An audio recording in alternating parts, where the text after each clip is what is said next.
कि जब मैकॉले कहा करता था यह बात कि भारत की न्याय पद्धति का नाश हो जाएगा तो भारतीय समाज टूट जाएगा, ऐसे ही मैकॉले एक बात और कहता था। मैकॉले की लिखी हुई एक चिट्ठी है मेरे पास, उसकी फोटोकॉपी। लंदन में एक लाइब्रेरी है, उसका नाम है इंडिया ऑफिस लाइब्रेरी, वहां से मैंने निकलवाई है। इंडिया ऑफिस लाइब्रेरी में से ऐसे कुछ 50,000 से ज्यादा डॉक्यूमेंट्स मैं निकाल के लाया और वहां के कई लोगों की मदद से हमने वो निकलवाए हैं। तो उनमें एक चिट्ठी है मैकॉले की, वो उसके अपने पिताजी को उसने लिखी है। जब वो यहां ऑफिसर बन के आया है तो मैकॉले क्या लिख रहा है कि भारतीय समाज को अगर बर्बाद करना है तो भारतीय न्याय पद्धति बर्बाद करो। तो वो करने के लिए उसने आईपीसी बना दिया, सीआरपीसी बना दिया, सीपीसी बना दिया और बर्बाद हुई। दूसरी बात वो कहता था कि भारतीय समाज को बर्बाद करना है तो भारतीय शिक्षण पद्धति का नाश करो। तो मैकॉले कहा करता था कि जो भारतीय शिक्षण पद्धति है, वो खुद मानता था इस बात को, यह दुनिया की सबसे ज्यादा विकसित और सबसे अच्छी पद्धति।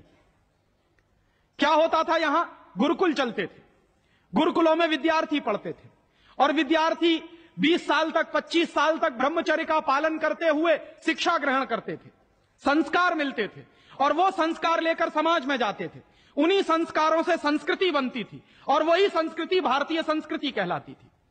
ऋषि थे, मुनि थे, बड़े बड़े ज्ञानी थे, महात्मा थे, वो गुरुकुलों को चलाया करते थे और सारे के सारे गुरुकुल जो चला करते थे उनमें वेदों का अध्ययन, पुराणों का अध्ययन, उपनिषदों का अध्ययन, जो भारतीय ज्ञान है, जो भारतीय मनीषा है, उन्हीं सब का अध्ययन संस्कृत के माध्यम से कराया जाता था। मैकॉले ने क्या किया कि गुरुकुलों का नाश अगर करना है तो उसने एक कानून बनाया। क्या कानून बनाया? संस्कृत में जितने विद्यालय इस देश में चलते थे, हिंदुस्तान में अंग्रेजों के जमाने में, उन सबको उसने इल्लीगल घोषित किया, गैर कानूनी। और उसने प्रतिबंध लगा दिया कि संस्कृत भाषा के माध्यम से कोई भी गुरुकुल चलेगा उसको अंग्रेजी सरकार मान्यता नहीं देगी। तो मान्यता किसको देगी?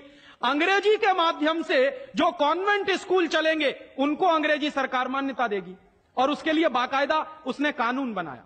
उस कानून का नाम है इंडियन एजुकेशन एक्ट। और यह इंडियन एजुकेशन एक्ट लागू हुआ 1858 में, आज से लगभग 140 साल पहले। तो 140 साल पहले जो कानून लागू हुआ था अंग्रेजों के जमाने में, वही कानून आज भी चल रहा है। उस कानून के आधार पर मैकॉले ने क्या किया? संस्कृत के माध्यम से चलने वाले गुरुकुलों को बर्बाद कर दिया, कानून बना के उनको बंद करा दिया।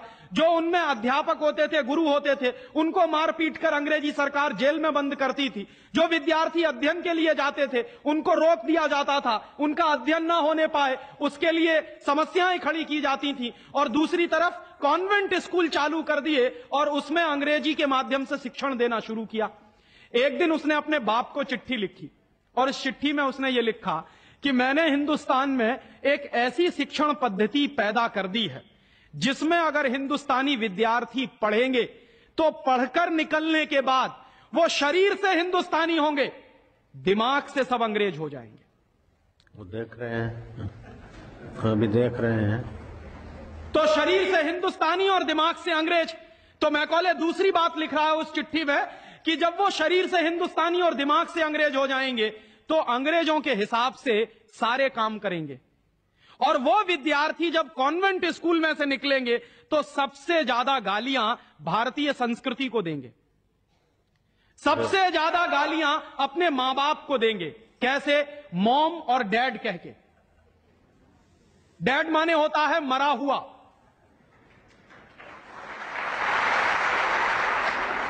और मम्मी माने होता है शव। इजिप्ट में आप जाइए, मिस्र एक देश है, वहां पे मम्मीज कहा जाता है किसको? मरे हुए आदमी के शव को। तो हमारी मां हो गई मम्मी, मम्मी, और पिताजी हो गए डैड।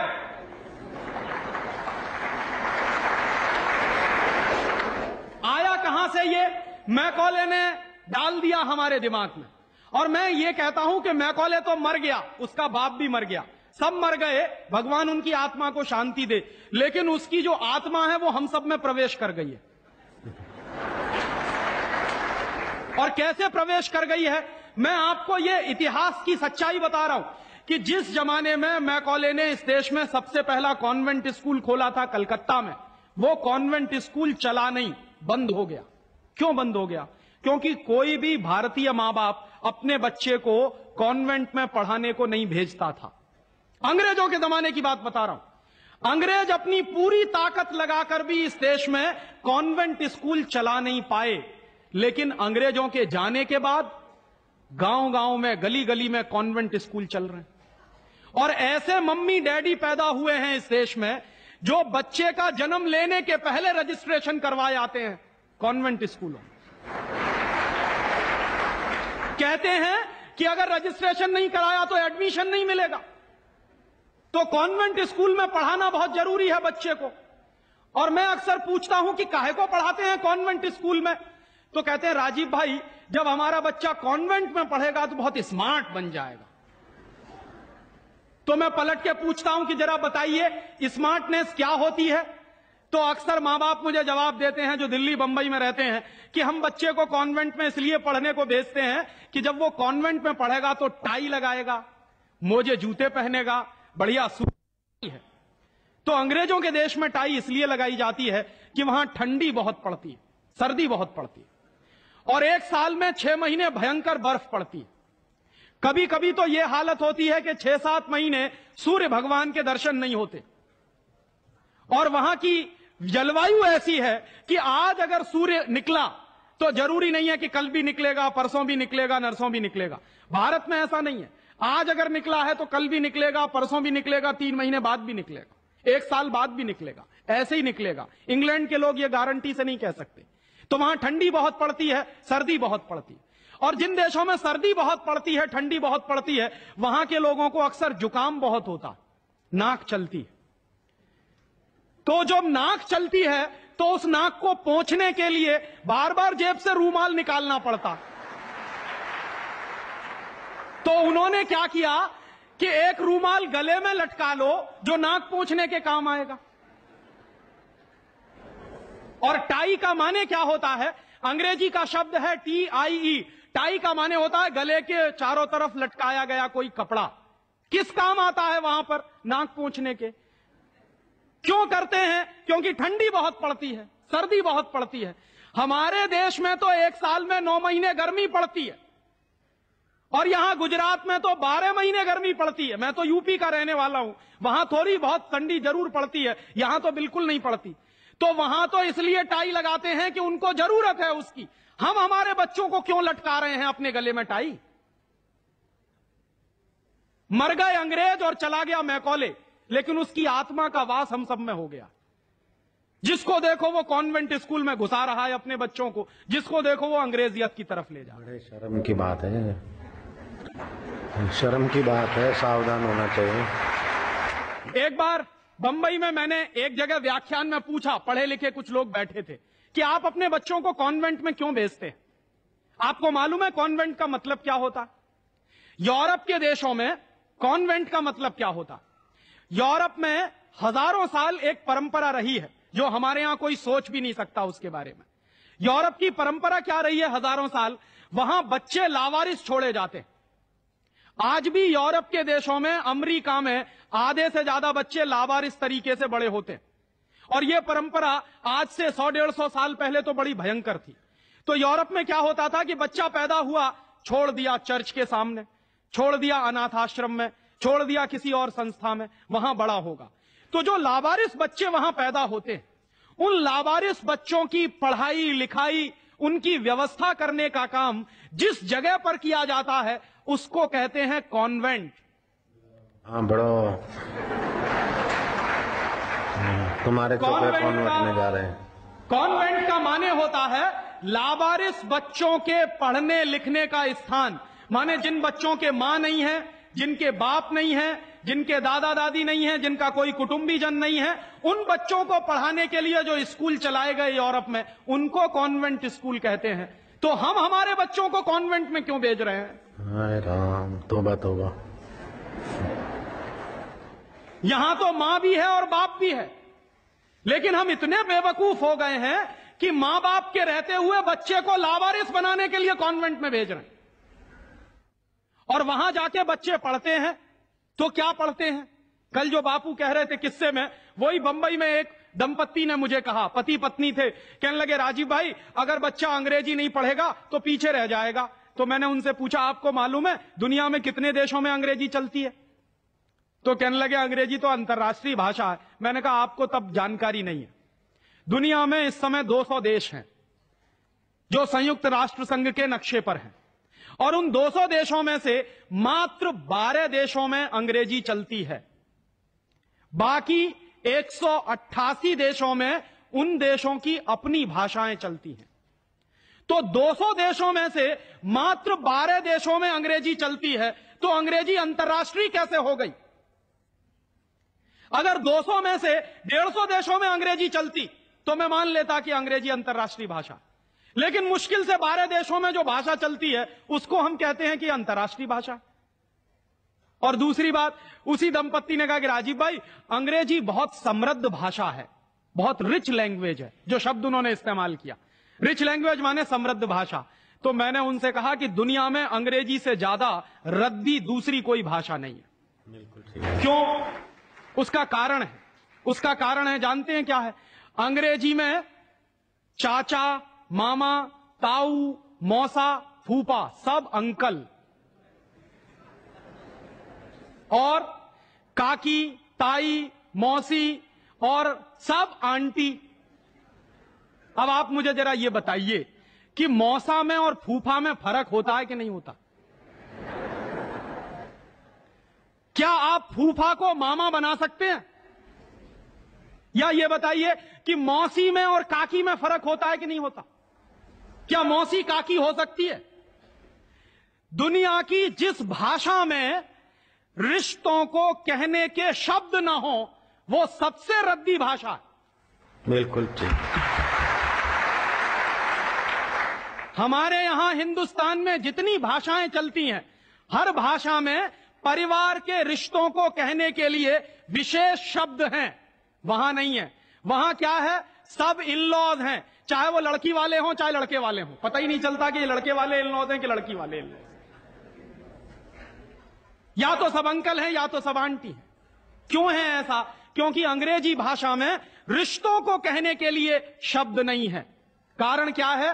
अंग्रेजी भाषा में शब्दों की बहुत कमी है। और अंग्रेजी भाषा में शब्दों की कितनी कमी है?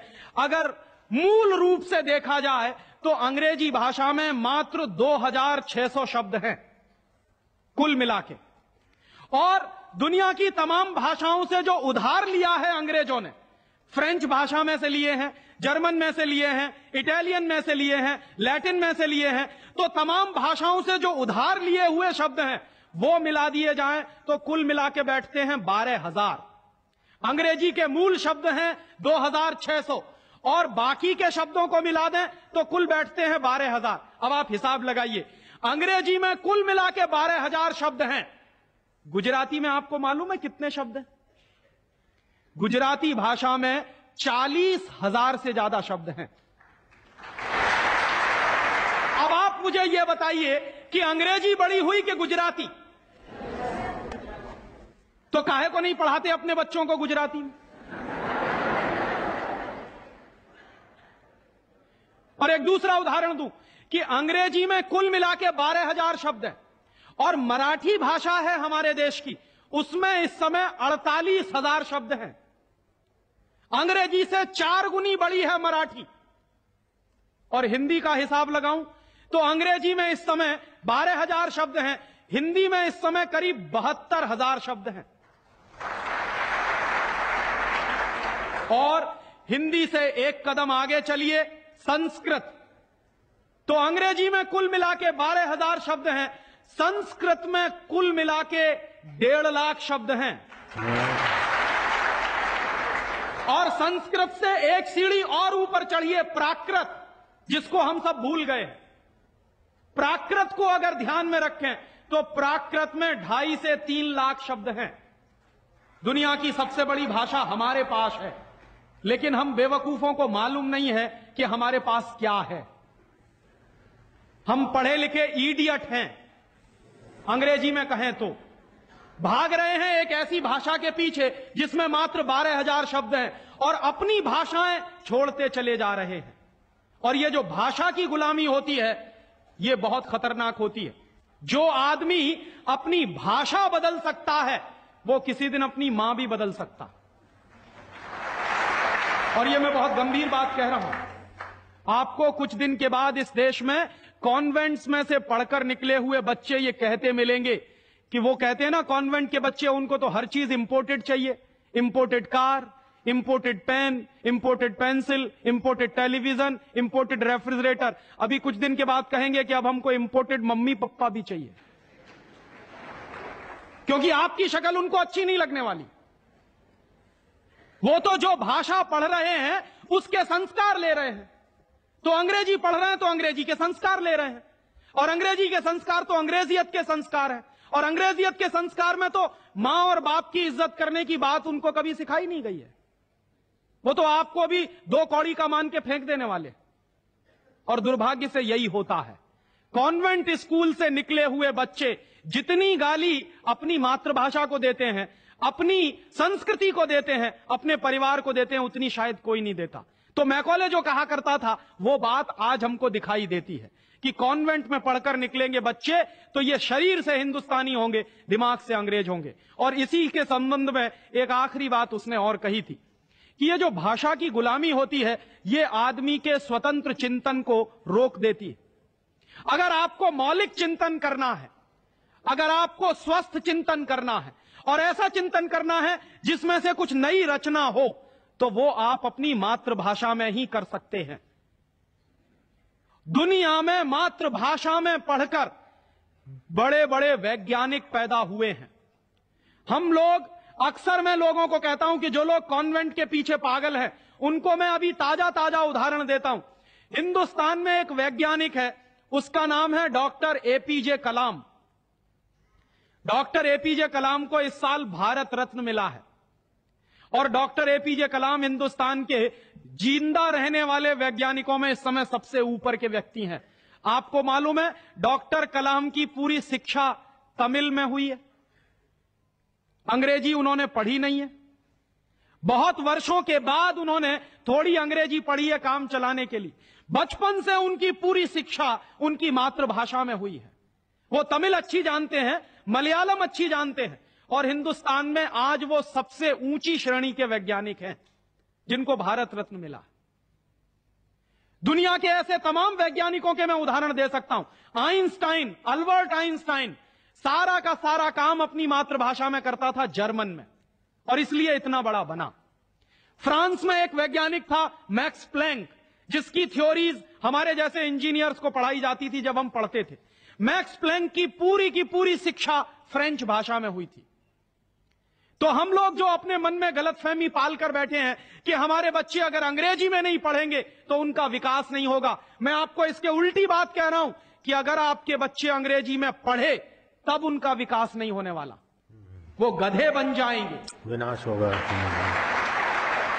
हम लोग क्या कर रहे हैं, अपने बच्चों को कॉन्वेंट में भेज कर गधा बना रहे हैं। गधा जानते हैं क्या होता है? गधे के ऊपर बोझा लादते चले जाइए, लादते चले जाइए, लादते चले जाइए, बेचारा चुपचाप चलता चला जाता है, चलता चला जाता है। आजकल बच्चों के कंधे पर जो बस्ते हमने लाद दिए हैं, जरा उनका वजन तो कर लीजिए। जो बच्चे का वजन है उससे ज्यादा बस्ते का वजन है। अभी से आप अपने बच्चे को स्पॉन्डिलाइटिस का मरीज बना रहे हैं। जितना वजन उसका कंधा ढो नहीं सकता, उससे ज्यादा वजन उसके कंधे पे लटका हुआ, और बेचारा वो बस्ता लेके जाता है, लौट के आता है। जब लौट के आता है तो घंटों घंटों का होमवर्क उसको दे दिया जाता है। आप क्या करते हैं, अपनी मगजमारी कम करने के लिए उसका एक ट्यूटर रख देते हैं। ट्यूटर क्या करता है कि स्कूल का होमवर्क मिला, ट्यूटर ने अपना होमवर्क दे दिया। बच्चे का खेलना कूदना बंद, और बच्चा अगर खेलेगा नहीं, कूदेगा नहीं, तो उसका विकास कैसे होने वाला? तो या तो आपने फंसा दिया बेचारा होमवर्क। मैं अच्छे अच्छे घरों में जाता हूं, सबके बच्चे क्या कर रहे हैं, होमवर्क कर रहे हैं, सवेरे से शाम तक होमवर्क चल रहा है, कभी खत्म होने में ही नहीं आता। भला हो ऐसे स्कूलों का। और उस होमवर्क में से बना क्या रहे हैं, और वो होमवर्क कर क्या रहे हैं? मैं आपको मेरी आप बीती सुनाता हूं, किसी दूसरे की नहीं। मैं भी बचपन में अंग्रेजी में मैं पढ़ा, और मैं सबसे ज्यादा गालियां मेरे मां बाप को देता हूं इसके लिए मेरे पिताजी ने, वो एक बड़े ऑफिसर हैं, ये करने के लिए कि बेटा अंग्रेजी में पढ़ना चाहिए तो बड़ा बनेगा, तो मुझको भी पढ़ा दिया। अब अंग्रेजी माध्यम की जो पढ़ाई है, अंग्रेजियत की जो पढ़ाई है, वो क्या है? मैं आपको एक सॉलिड एग्जाम्पल दूं। मुझको गणित पढ़ाया जाता था। गणित में क्या पढ़ाते थे? एक फॉर्मूला था जो मुझको रटवाते थे क्लास 9th में जब मैं पढ़ता था। क्या फॉर्मूला था? x plus y whole square is equal to x square plus 2xy plus y square, x minus y whole square is equal to x square minus 2xy plus y square. और अक्सर इसमें गड़बड़ी होती थी, plus का minus होता था, minus का प्लस होता था। तो क्या होता था? मेरी पिटाई होती थी, क्लास में पिटाई होती थी। और मेरे जो अध्यापक थे तो मुझको खूब चिढ़ाते थे और मुझको खूब उल्टा सीधा कहते थे। एक दिन मैंने ये तय किया कि सब छोड़ छाड़ के ये 2 फॉर्मूले रटूंगा। तो रटने के लिए मैं बैठ गया, सब काम एक बाजू में। अब ये x प्लस वाई और x माइनस वाई में मैं घुस गया। लिख लिख के मैंने किलो कॉपियां बर्बाद कर दी, किलो कागज बर्बाद कर दिया, पता नहीं कितने बॉल पेन बर्बाद हुए होंगे। और 3-4 महीने की उस भयंकर मेहनत के बाद मुझको कुछ फॉर्मूले याद हो गए। अब वो फॉर्मूले मैं सीख के आया। दुर्भाग्य से मैं बताऊं कि 3-4 महीने के सैकड़ों घंटे बर्बाद करके, अपना खून सुखा के, मार खा के, बेइज्जती बर्दाश्त करके मैंने जो फॉर्मूले पढ़े वो मेरे जीवन में आज तक कभी काम में नहीं आए। और दूसरे बाजू में मेरी मां ने, जो बहुत पढ़ी लिखी नहीं है, मुझको एक फॉर्मूला सिखाया। क्या सिखाया? एक पहाड़ा सिखाया। आधा, सवाया, 1.5 गुना, 2.5 गुना, 3 गुना, 3.5 गुना, ये मुझे सिखाया। और वो मेरे जीवन में रोज काम आता।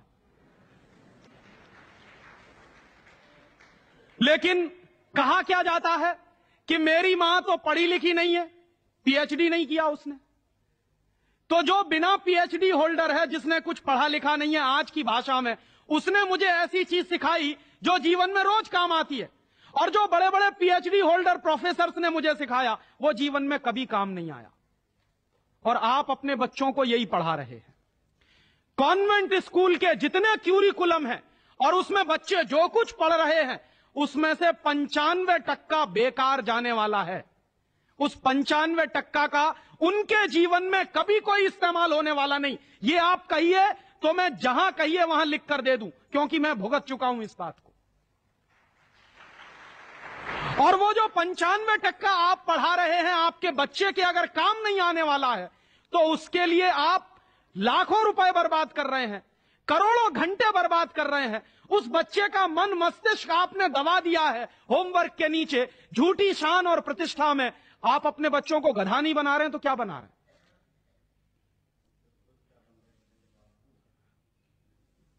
तो आप पूछेंगे क्या करें? तो मैं आपसे एक बुद्धिमानी की बात निवेदन करना चाहता हूं। वो निवेदन यह करना चाहता हूं कि जितनी जल्दी हो अपने बच्चों को इन कॉन्वेंट स्कूलों में से बाहर निकाल लीजिए। और बढ़िया बात है। ये कॉन्वेंट स्कूल में इसलिए भी भेजना बंद करिए कि भारतीय संस्कृति में पिता सिर्फ एक होता है, लेकिन कॉन्वेंट स्कूल में एक फादर भी होता है। इस बात की गंभीरता को समझिए कि भारतीय संस्कृति में पिता एक ही होता है, लेकिन कॉन्वेंट स्कूल में जब बच्चे जाते हैं तो एक दूसरा फादर भी होता है। तो पिता के साथ ये फादर कहां से आ गया?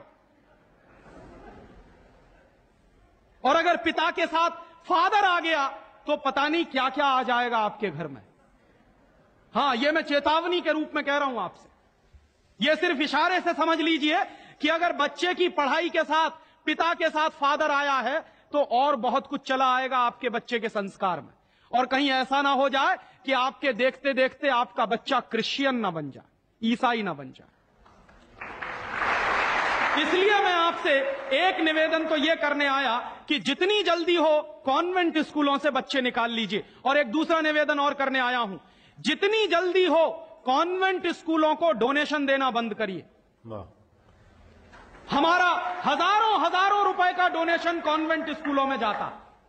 एक बच्चे का एडमिशन कराना है तो वो कहेंगे बिल्डिंग फीस दे दो, वो कहेंगे डोनेशन दे दो, वो कहेंगे इसकी फीस दे दो, उसकी फीस दे दो। और रोज रोज कोई ना कोई मांग चढ़ी ही रहती है। आज फलाना डे, आज धमाका डे, आज ये ले आओ, कल वो ले आओ। बर्बादी हमारी। माने हम हमारे दुश्मन को अपना पैसा दे रहे हैं। दुनिया में ऐसे बेवकूफ लोग मैंने कहीं नहीं देखे जो अपने दुश्मन को अपने घर का पैसा देते हो। आप जानते हैं कि कॉन्वेंट स्कूलों में से निकलने वाले बच्चे भारतीय संस्कृति के विरोधी होने वाले हैं और उनको यूरोप की संस्कृति सिखाई जा रही है। उसके लिए पैसा हम खर्च कर रहे हैं अपने हाथों से। तो भगवान के लिए, भारतीय संस्कृति को बचाने के लिए अपने बच्चों को कॉन्वेंट में से बाहर निकालिए और अपने बच्चों के नाम पर ये उनको जो डोनेशन दे रहे हैं आप कॉन्वेंट स्कूलों को, वो बंद करिए। और मैं आपको पूरे विश्वास से ये कहना चाहता हूं कि आपके बच्चे अगर मातृभाषा में पढ़ेंगे तो सबसे ज्यादा विद्वान बनने की क्षमता है उनमें। और ये क्यों है? दुनिया के सारे मनोवैज्ञानिक एक ही बात पर अब पहुंचे हैं, जो बात हमारे लोग बहुत पहले से कह गए। अभी यूरोप के लोग आज उस निष्कर्ष पे पहुंचे। क्या कहते हैं? बच्चा अगर मातृभाषा में पढ़ता है तो उसको जो सुविधाएं मिलती हैं, जो फायदा होता है, वो दूसरी भाषा में नहीं मिलती। जैसे उदाहरण के लिए मैं आपको बताऊं और आप इसको प्रयोग के रूप में करिए। आपकी मातृभाषा अगर गुजराती है और आप अपने बच्चे को गुजराती में पढ़ाइए तो कोई सवाल आप उसको दीजिए गुजराती में याद करने के लिए, जितनी जल्दी वो याद कर लेगा उस सवाल को, अगर वही सवाल आप अंग्रेजी में दीजिए उसको तो कम से कम 6 गुना समय लगेगा उसको। अगर वो 1 घंटे में गुजराती में कोई चीज याद करेगा तो 6 घंटे लगेंगे उसको अंग्रेजी में याद करने के लिए। और अंग्रेजी में भी उसको याद नहीं होगा, वो रटेगा पोपट की तरह से। जैसे पोपट होता है ना, रट लेता है, वैसे ही रटेगा। और रटने के बाद क्या करेगा? इम्तिहान में लिख कर आएगा। इम्तिहान में लिख कर आया, उसके 2 दिन बाद पूछिए कि तुमने परसों क्या लिखा है, उसको कुछ याद नहीं। ऐसे ज्ञान का करेगा क्या वो? जो ज्ञान उसको 2 दिन भी याद न रहे, जो जानकारी उसको 2 दिन भी याद नहीं रहने वाली, उस जानकारी का वो अपने जीवन में करने वाला क्या है? और इसके दूसरी तरफ आप ये करके देख लीजिए।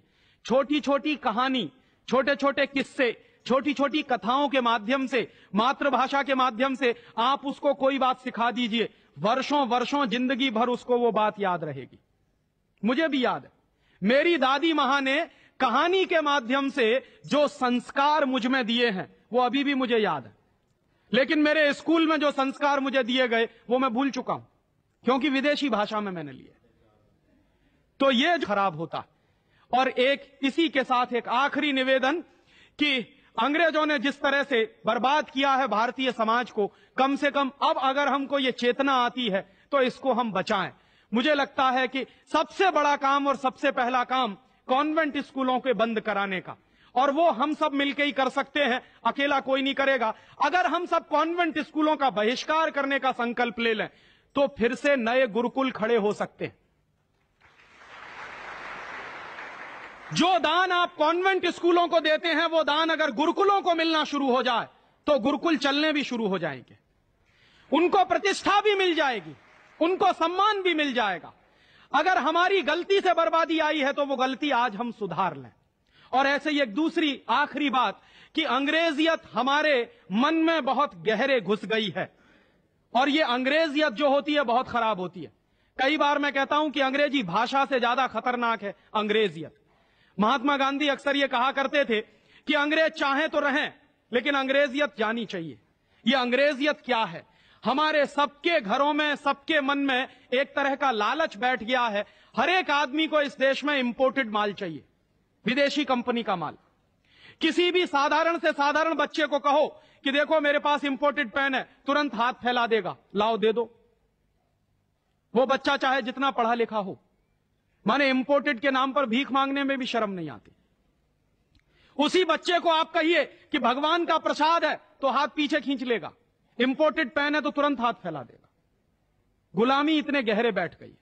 और ये जो इंपोर्टेड माल की गुलामी होती है, इसी गुलामी ने हमारे देश को बर्बाद किया है।